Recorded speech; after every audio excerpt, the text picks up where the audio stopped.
Hola, oyentes de Radio Sefarad. El personaje con el que vamos a hablar, seguramente muchos lo conocerán, es Gabriel Bentasgal desde Israel, analista, conocedor de tantísimos temas, de la actualidad, de lo que está sucediendo. ¿Qué tal, Gabriel? ¿Qué tal? Un gusto, ¿eh?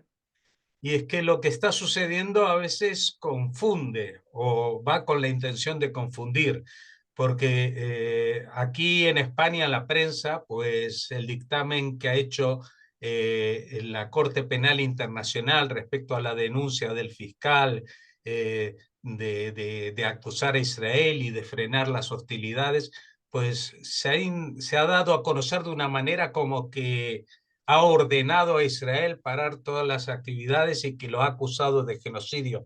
Pero la cosa no es tan así, ¿no?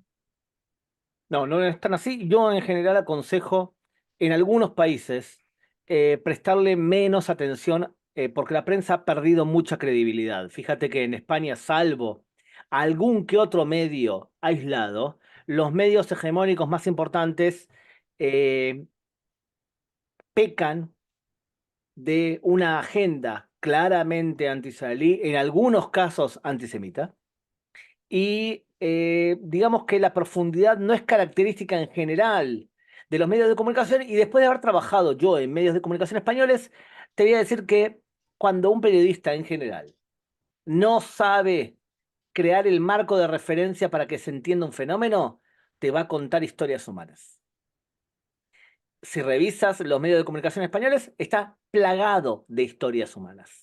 O sea que donde no hay contexto y se presenta como que todos hubiesen sido Pele, y si no fuese por la guerra y por el ejército de los judíos, él podía haber sido Pele. En general, esa es la línea editorial de muchos medios de comunicación. Pero respondiendo a tu pregunta, lo que ha ocurrido es lo siguiente.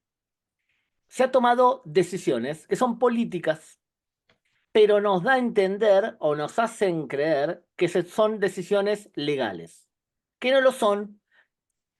Dentro de la Haya hay dos organismos. Uno que es la Corte Penal Internacional que puede procesar y juzgar crímenes, por ejemplo, de guerra, de ciudadanos de aquellos países que han firmado la adopción de la Convención de Roma del año 2002, del Estatuto de Roma, y otro organismo que es el que dirime disputas entre países que firmaron la adhesión. Eso es la Corte de Justicia Internacional. O sea que son dos organismos que entre ellos compiten para ver quién es el que es más activista desde el punto de vista legal. Los dos organismos son representaciones de la ONU y representan dos cosas. Representan a países por una llave continental, pero representan también una visión del mundo universalista. Y cuando digo esto es más importante lo que ellos consideran que es la justicia que lo que dice la ley. Entendido esto, que la ley importa menos de lo que él, que se cree Platón, cree que es justo, se puede entender por qué decidieron lo que decidieron. ¿Por qué? Porque violaron varios temas legales. El primero, no tienen jurisdicción sobre Israel. Israel no forma parte de la región y lo que han hecho es un malabarismo legal que es el siguiente. Palestina no es un estado, pero lo aceptaron en el año 2015 como estado a pesar de que no tiene derecho a formar parte de la Haya.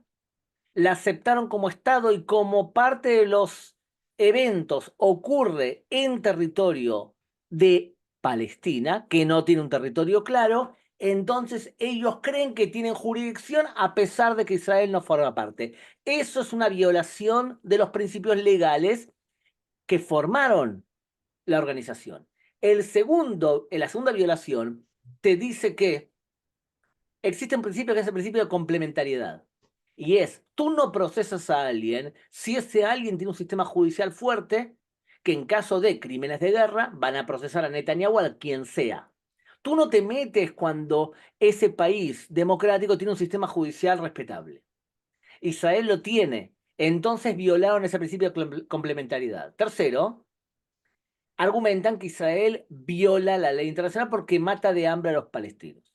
Y ahí hay una novedad legal. No, ningún Estado en guerra tiene la obligación de alimentar a su enemigo. No existe eso, es un invento. Y además Israel ha permitido el paso de 21.000 camiones desde que empezó la guerra. O sea que Israel permite el paso de comida, lo único que no tiene por qué pagarlo.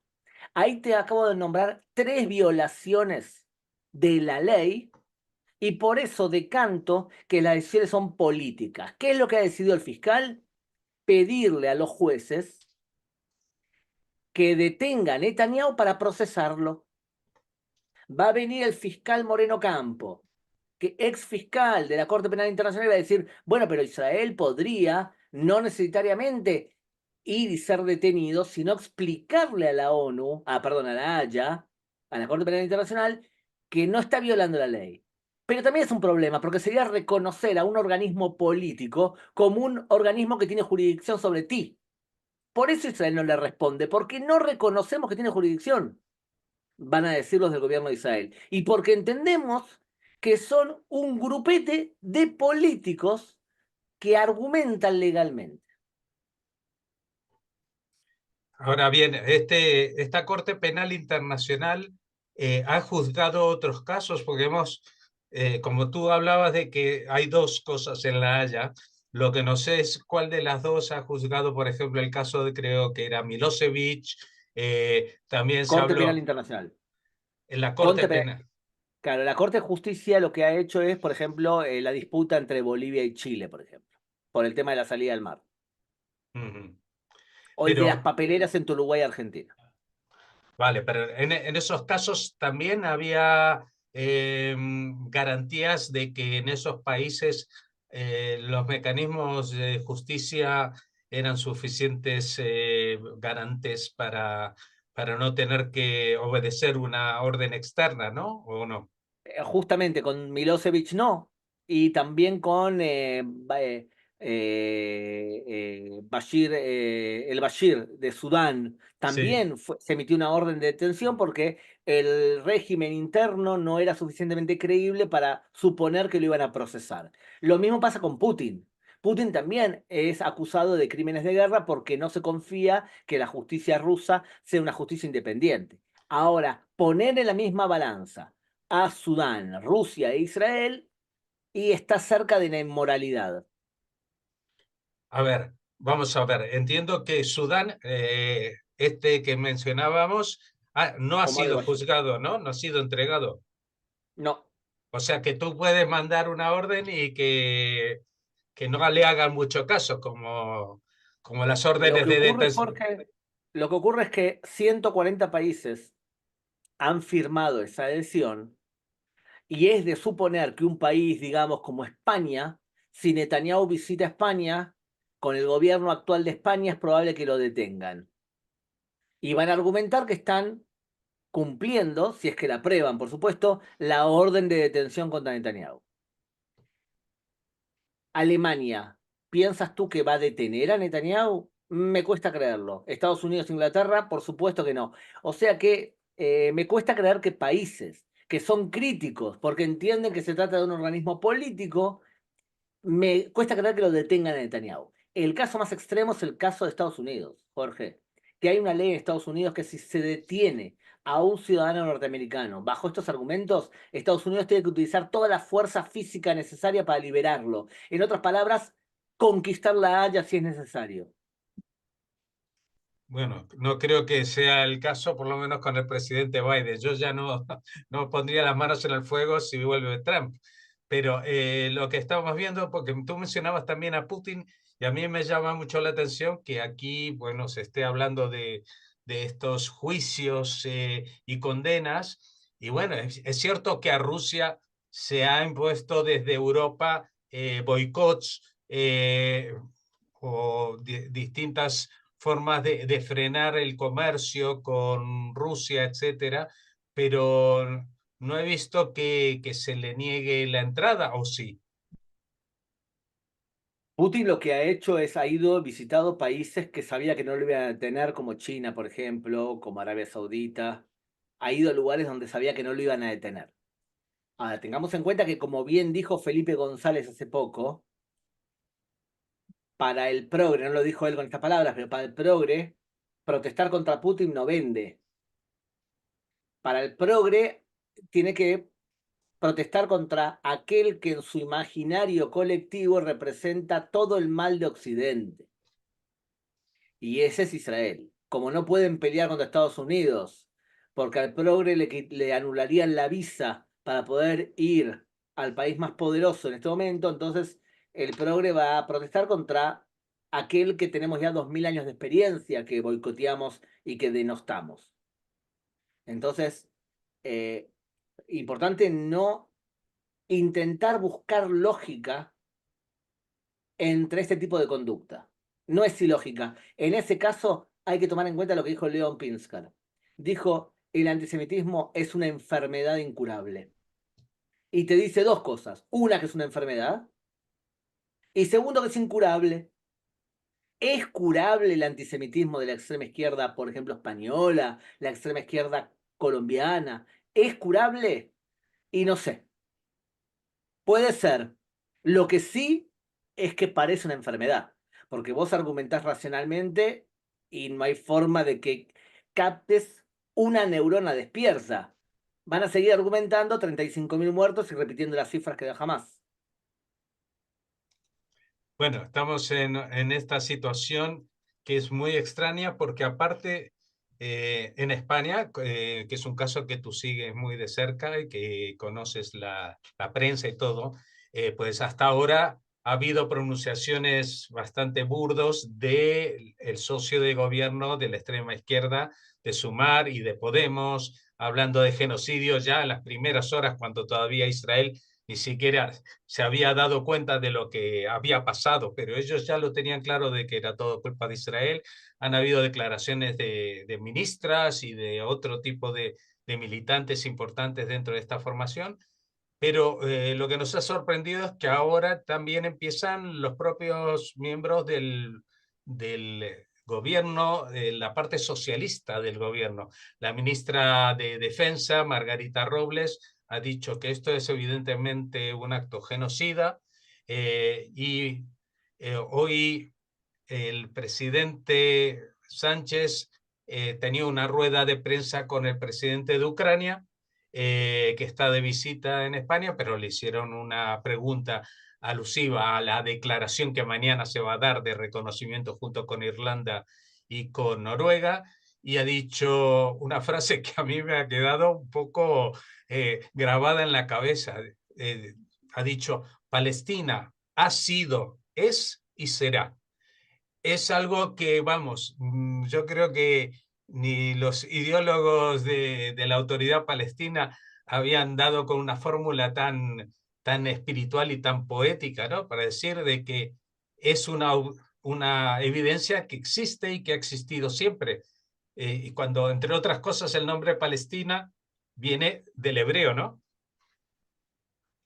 Sí, sí, sí, totalmente. Mira, yo creo que para hacer el paralelismo hay varias cosas que a mí me queda claro de España. Primero que la gran mayoría, creo yo, de españoles o admira a los judíos, tiene buena relación con los judíos, y el gobierno español no representa lo que es el pueblo español con respecto a los judíos.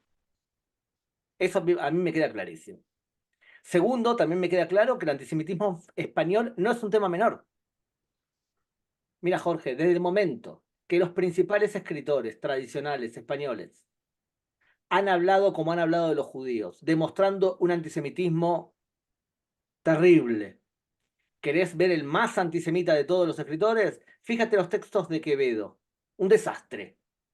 Lope de Vega hace una novela explicando el asesinato de un niño por parte de los judíos para quitarle la sangre. Beckett, uno peor que otro. Uno peor que otro, ¿eh? El que sabes quién se salvaba, Cervantes. Porque por lo visto tenía ascendencia judía. O sea que después vengan otros escritores ahora actuales, como, no sé, vamos, ¿sabes qué? Prefiero no nombrar, pero varios escritores, ¿cómo se llama? Este que ha escrito sobre el judío errante, eh, que se cree pro judío y evangelista. Pues ahora mismo no caigo, pero creo Ok, que un delirante importante, ¿está? O Pérez Reverte el otro día que hizo una declaración nefasta también. Entonces, no es algo extraño dentro de la cultura. O sea que el antisemitismo español existió también. Por lo tanto, el que dijo lo que dijo de Palestina, hay que recordarle que el antisemitismo español fue, es y en el caso de él será también. No es algo nuevo. Evidentemente, el antisemitismo español lo promueven la inmigración musulmana, que han traído patrones de conductas antisemitas del Medio Oriente. Lo promueve también la izquierda o la extrema izquierda, en el caso español, hoy, mientras que en el pasado la extrema derecha era quien promovía el antisemitismo. Y el tercer pilar del antisemitismo son los medios de comunicación. Yo no le puedo pedir a una persona que vive en Zaragoza que se especializa en el Medio Oriente, pero si él escucha en El País y en Televisión Española y en, a ver, otro pasquín público, que los judíos mataban a 35.000 personas y que son todos niños y mujeres y que es un genocidio, él no tiene por qué saber que los medios de comunicación son antisemitas. Él se va a nutrir de esa información. Entonces es relativo la cantidad de criterio propio que puede tener un español, porque tiene otros problemas en España y no es prioritario el tema del Medio Oriente.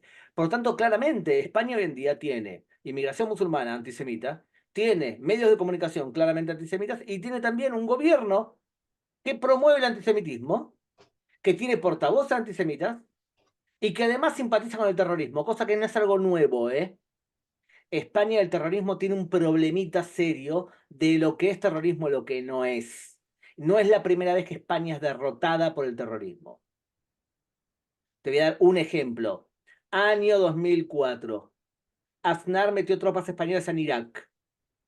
Para bien o para mal, no es una discusión ahora. Pero si tú lo que haces es metes tropas ahí y después hacen atentado en Atocha y la medida que toma inmediatamente después el presidente es quitar las tropas españolas, el Qaeda interpretó esa acción como cobardía y va a decir nosotros derrotamos a España. No es la primera vez que España es derrotada por el terrorismo yihadista.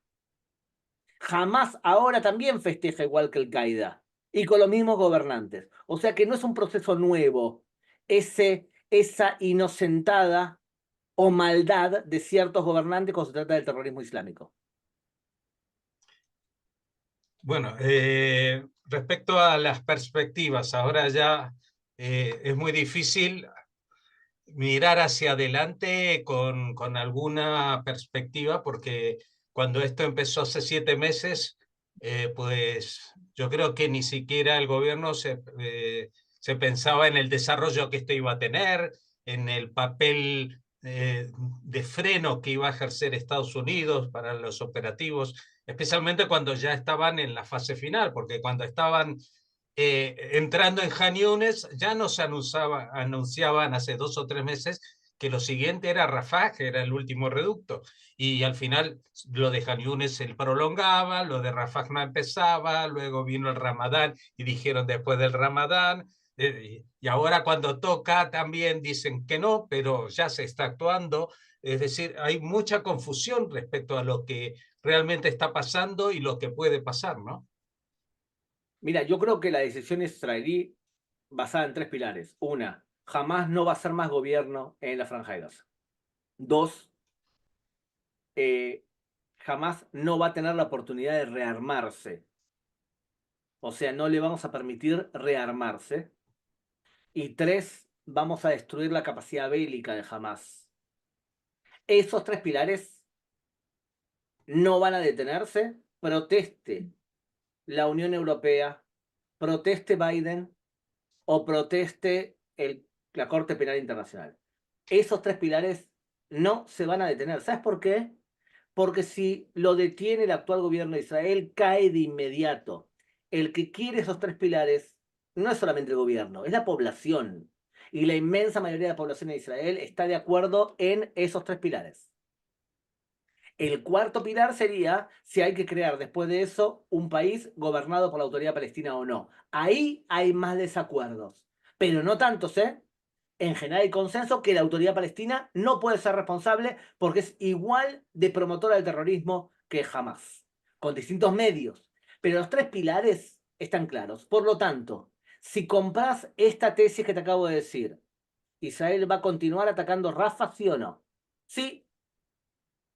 ¿Israel va a seguir atacando incluso si no nos entregan los rehenes? Mi respuesta es sí. ¿Israel va a seguir atacando por más que Egipto proteste y que un soldado de Egipto hoy haya disparado contra soldados israelíes? La respuesta es sí. ¿De qué depende la velocidad del ataque? Bueno, depende de un montón de cosas. Entre otras cosas, depende que nos vayamos acercando a las elecciones de Estados Unidos y quizás Israel lo que está haciendo es esperando a que cambie el gobierno norteamericano para recibir probablemente un presidente que no tenga los pruritos de la oposición que tiene Joe Biden. Pues muchas gracias por atendernos, Gabriel Ventasgal. Sabemos que estás muy requerido. Iba a decir las últimas horas, pero llevamos muchos meses así de ocupados en explicar lo que está pasando, porque no solamente que son cosas que nos preocupan, sino que son cosas que resulta cada vez más difícil entender a pesar de que hay más medios y las redes sociales, pero lo único que hacen es enturbiar la imagen de lo que realmente puede estar pasando. Y Jorge, si me permites, ya que tú diriges a Radio Farad, yo quiero repetir esto. Yo creo que la gran mayoría de españoles, no está de acuerdo con el tipo de conducta del actual gobierno con respecto al Estado de Israel y hacia el terrorismo. Eso a mí me queda clarísimo y ¿sabes por qué me doy cuenta? Porque incluso en diarios como El País, los comentarios de la gente no son acorde a las barbaridades que escriben los corresponsales desde Jerusalén. Uh -huh. Y otro dato banal también al respecto es la votación en Eurovisión, que ha dejado en el ridículo más tremendo a los representantes de la televisión española, que no le habían dado ningún punto y que la gente justamente los premió a Israel y después a Ucrania. O sea, que esa era también la lógica de la solidaridad, digamos, ¿no? Es que lamentablemente Eurovisión, además de un montón de cosas, se ha convertido en un lugar en donde cuanto más raro eres, más posibilidad hay que te voten los jueces, ¿ok? Y la gente al fin y al cabo no siempre quiere eso. Y segundo, está un poco cansado de que se politice.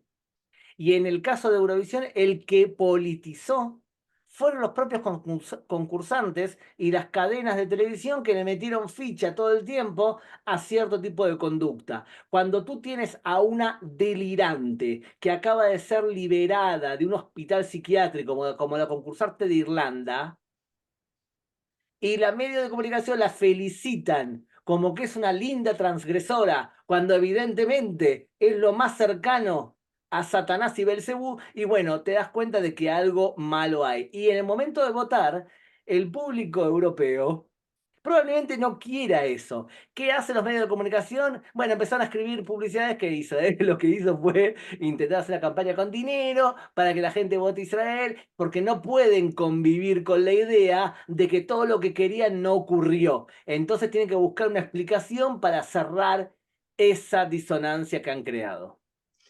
Pues muchas gracias, Gabriel Ventasgal. Te dejamos de vuelta libre para seguir trabajando. Hasta la Un abrazo, próxima. gracias Jorge.